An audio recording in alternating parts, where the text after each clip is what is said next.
ሰላም ጤና ይስጥልኝ የተከበራችሁ የህብረት ስራ ማህበራችን ቤተሰቦች ያዋጭን ዜና ይዘን ቀርበናል። ከዜናው ጋር ሁሉ ሀገራት ተባብሬያችሁ ቆይታ አደርጋለሁ። ከኛ ጋር ሁኑ። አዋጭ ለ413 ሰራተኞችና ከፍተኛ አመራሮች ስልጠና ሰጠ። አዋጭ የገንዘብ ቁጠባና ብድር ህብረት ስራ ማህበር ለ413 ሰራተኞችና ከፍተኛ አመራሮች የአገልግሎት አሰጣጥ ጥራትን ለማሳደግ ያለመ ስልጠና ከመስከረም 12 እስከ ጥር 9 ቀን 2018 ዓ.ም ድረስ ሰጥቷል። ስልጠናው በአራት ዙር ተከፋፍሎ በአዋጭ የሰው ሀብት አስተዳደር የስራ ክፍል አስተባባሪነት በግሎባል ማኔጅመንት ኮንሰልተንሲ ሰርቪስ አማካኝነት የተሰጠ ሲሆን ዋና ዓላማውም በየደረጃው የሚገኙ የሰው ኃይሎችን የላቀ የሙያ ብቃት እንዲላበሱ ማድረግ መሆኑ ተገልጿል። ይህ ስልጠና እንደየሰራተኞቹ የስራ ድርሻና እንደየአመራሮቹ የኃላፊነት ደረጃ የተለያየ ርዕሰ ጉዳዮችን ያካተተ እንደነበር በማንሳት ለማን ምን አይነት ስልጠና እንደተሰጠ የሰው ሀብት አስተዳደር ስራ አስኪያጅ ወይዘሮ ገነት ጥላሁን ሰፊ ማብራሪያ ሰጥተዋል። የሰው ሀብት አስተዳደር ከያዛቸው እቅዶች አንዱና ዋነኛው ሰራተኞችን ለአባላት ብቁና ዝግጁ በማድረግ የተለያዩ ስልጠናዎችን መስጠት ነው። በዚህም መሰረት በሐምሌ መጀመሪያ ላይ ከግሎባል ማኔጅመንት ኮንሰልተንሲ ሰርቪስ ጋር ለሰራተኞቹ አንድ ወጥ አባላትን ቀልጣፋ፣ ምቹና አስተማማኝ የሆነ አገልግሎት የሚሰጥ ሰራተኛን ማብቃት የሚያስችል ስልጠና ለመስጠት ውል የተዋዋለ ሲሆን ይሄ ውል ሲጀመር የሰራተኞቹ ያሉበትን ስታተስ አጥንቶ ትሬኒንግ ኒድ አሰስመንት ቲኤንቲን አጥንቶ የተጀመረ ሲሆን ከዛ ከጥናቱ በኋላ ደግሞ ስልጠናዎችን በአራት አይነት በመከፋፈል አንደኛው ስልጠና ለአመራሮች ከሚድል ሌቭል ማኔጅመንት ጀምሮ ላሉ አመራሮች የተሰጠ ሲሆን ይሄ በሁለት ዙር ለ60 አመራሮች ስልጠናው ተሰጥቷል።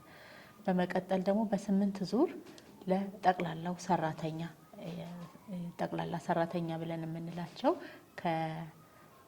ጀማሪ ኦፊሰር እስከ ከፍተኛ ኦፊሰር ያሉትን የሚያግዝ ስልጠና ተሰጥቷል።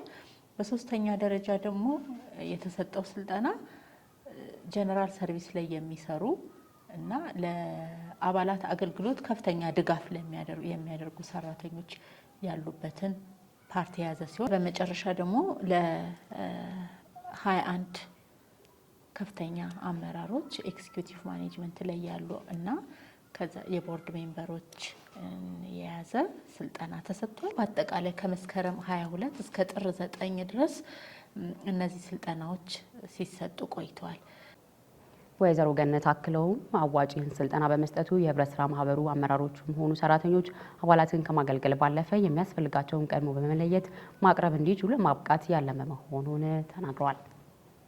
እነዚህ ስልጠናዎች ለአባላት ምን ያስገኛሉ ብለን ካሰብን ሰራተኞች አባላትን በፊት አገልግሎት አሰጣጥ ላይ የነበረባቸውን ክፍተት ለአባላት ቀድሞ በመገኘት አባላት የሚፈልጉትን አገልግሎቶች በወቅቱ ተደራሽ በመሆንና በማድረግ ምቹ የስራ አካባቢ የአገልግሎት አካባቢን መፍጠር አባላት በሚመጡበት ጊዜ ሰራተኞች ኬር አርገዋቸው አክመዋቸው የሚፈልጉትን ነገር ሰጥተዋቸው የሚሄዱበት አገልግሎት በአጠቃላይ ደግሞ ከላይ ስንነሳ ከስትራቴጂክ እቅዱ ጀምሮ እስከ መጨረሻው አገልግሎቱ ድረስ ያሉት ግንኙነቶች የተሳለጡ ሆነው ሁሉም ሰራተኛ በአንድ መንፈስ አባላትን ለማገልገል የቆመና አባላት ደግሞ አገልግሎቱን ሲያገኙ ረክተው የሚሄዱበት ከአዋጭ ውጪ የትም አንሄድም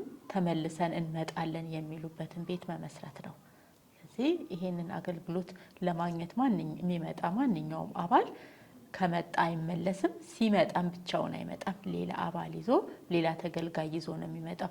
አባላቶች ደግሞ እኛ ጋር ሲመጡ አገልግሎት አግኝተው ብቻ ሳይሆን ወደ የሚፈልጉት የኢኮኖሚ ደረጃ የሚያደርሱበት ጅማሬ የሚጀምሩበት ቦታ መሆኑን አምነው የሚመጡበት ቦታ እንደሆነ የሚያስገነዝብ ስልጠና ነው። ስልጠናው ደግሞ አሁን መሬት ላይ ወርዷል። ከስልጠና በኋላ ደግሞ ስልጠናው ምን እያደረገ ነው የሚለው ጥናት አሁን በቀጣይ ሳምንት የሚጀመር ሲሆን ከዚህ ጥናት በኋላ ደግሞ ምን ይቀረናል የሚለውን አካተን ቀጣይ ስልጠናዎችን እንቀጥላለን ማለት ነው። የተከበራችሁ የህብረት ስራ ማህበራችን ቤተሰቦች የዕለቱ መረጃችን የተከታተላችሁትን ይመስል ነበር። አብራችሁን ስለነበራችሁ እናመሰግናለን። ጤና ይስጥልኝ።